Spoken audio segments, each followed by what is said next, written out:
So now we're going to cover the weaknesses of Roth IRAs. So in general, right, a weakness of an account can create unnecessary losses in your portfolio, right? If you set it up incorrectly, or maybe you're put in a circumstance where you have to take money out because your financial circumstances weren't planned through well enough.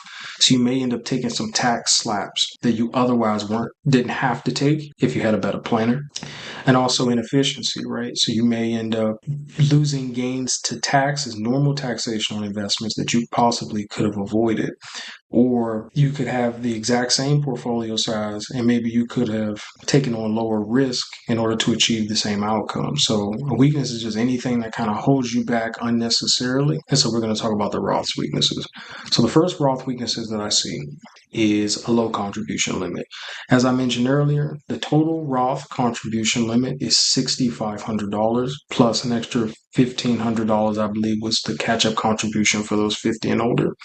If you compare that to the 401k, whose total contribution limit as of 2023 is $22,500, it's almost triple. It's almost triple the contribution limit. Now, that's probably fine for people who have access to 401ks and IRAs, but not everybody has access to a workplace 401k plan. You have to work for an employer that has a qualified 401k plan and you have to sign up for it. If you're not in that boat, then the Roth IRA and the traditional IRA are all you have. And the total amount you can contribute is $6,500 a year, which is not a lot. So for those people who don't have access to 401k plans, $6,500 to contribute for a full year for towards your retirement is not a lot. So, and on top of that, the total contribution limit doesn't really change with inflation. So, like for example, like over the last 5 years, I believe, the contribution limit has only been updated twice for a total of like $1,000 or something like that, even though we've went through a very high period of inflation over the last 3, 4, 5 years. So that means that the amount of money with respect to your earning power that you can put into an account as a contribution limit has decreased over time. So that's something that I really think that Congress should rectify and increase the Roth IRA contribution limits, specifically for people who don't have access to or contribute to 401k plans at work. So that is one thing that you will have to kind of consider as you make your financial plan and you start to contribute to different investment accounts,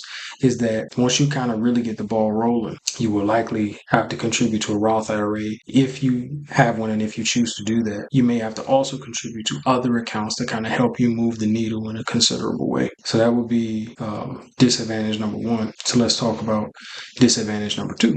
Disadvantage number two is inflation sensitivity. So we talked about this one a little bit in the previous one. So the total amount that you can contribute to a Roth is $6,500. The total amount you can pull out is the sum of all the contributions you made over the lifetime of the account. That's a fixed number. So let's say, for example, you put in the maximum amount that you could. And let's say, for the sake of this example, that the maximum is $6,000 and has been $6,000 for a little bit. So let's say year one, you put in 6,000. Year two, you put in 6,000. Year three, you put in 6,000 more. So that's a total of 18,000. So let's say year four, you need to pull money out. How much can you pull out? Well, because they all went in as direct contributions, the most you can pull out is 18,000. You don't pay taxes on it. You don't have to ask nobody to pull the money out. Okay.